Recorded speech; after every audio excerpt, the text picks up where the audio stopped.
For me, I got into baseball at a very young age. As a fourth and fifth grader, my dad got season Sunday tickets. And so we went to Giants games, every home Giants game we went to, as well as the opener. And this right here is another kind of genius thing that he did, is he had me start keeping score.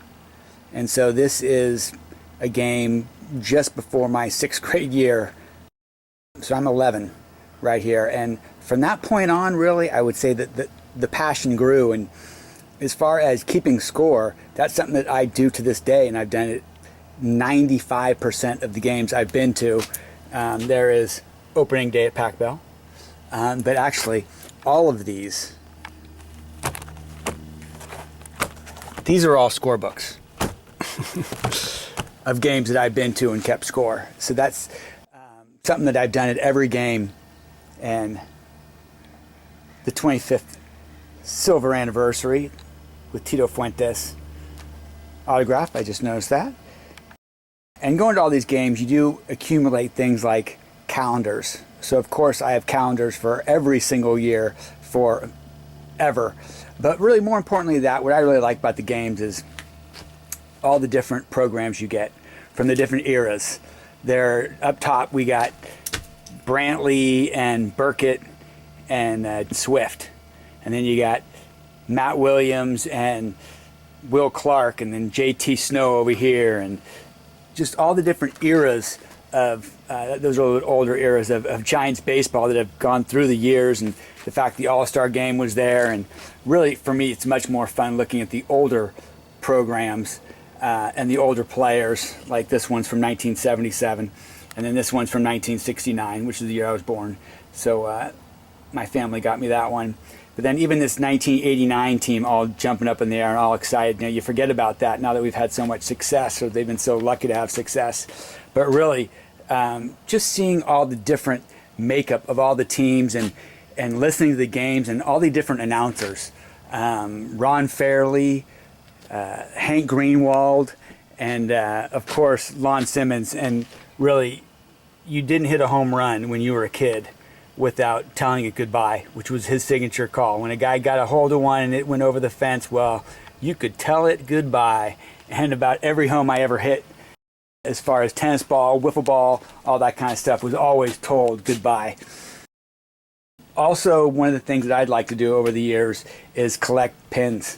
So I have quite a few pins from All-Star games and different playoff games, as well as the home run derby. A lot of the early interleague games all had pins as well.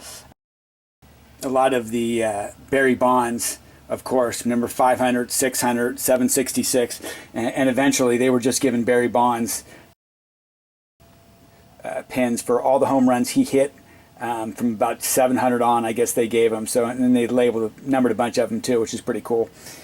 And then also, of course, you got the quad of candlesticks, which was for extra inning games at Candlestick.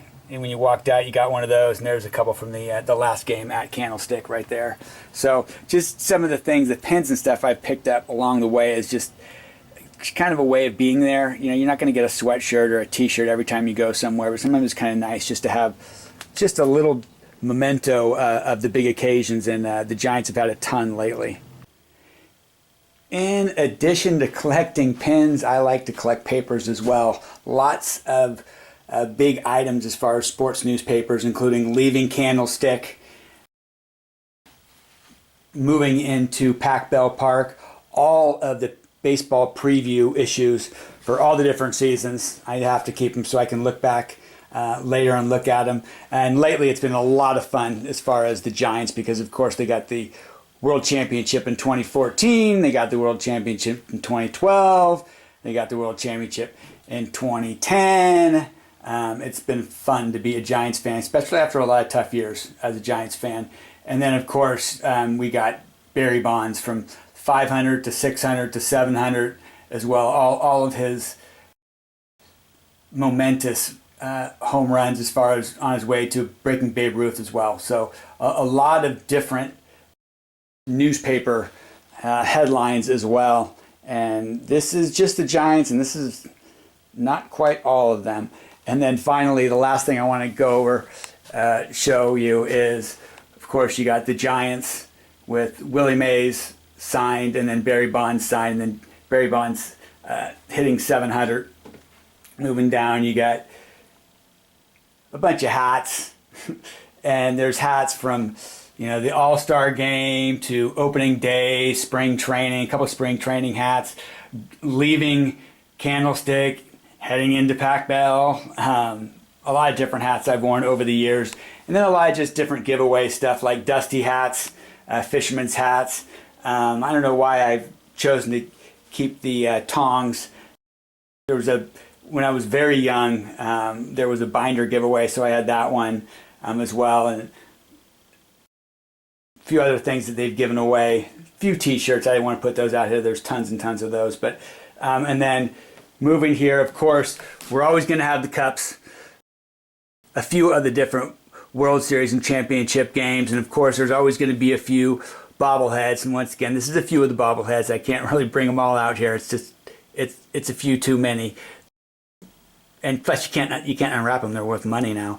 But and then there's Juan Marichal, and then the brick that I had season tickets when Pac Bell opened. So that brick is at the park now, and they give you a replica of it, and they also gave us a replica of the park, which is pretty cool. And then finishing up is right here, and this is a game about a month ago now that the Giants actually lost to the Chicago Cubs. And unbelievable, I saw a game that they lost, but still keeping score. As we head into today's presentation, I thought I would start with this particular picture because we are starting with the history of baseball. This is the Barnstorming Tour. That is Lou Gehrig and Babe Ruth in 1921, and that is them in Fresno, California, as they're trying to get baseball on the West Coast.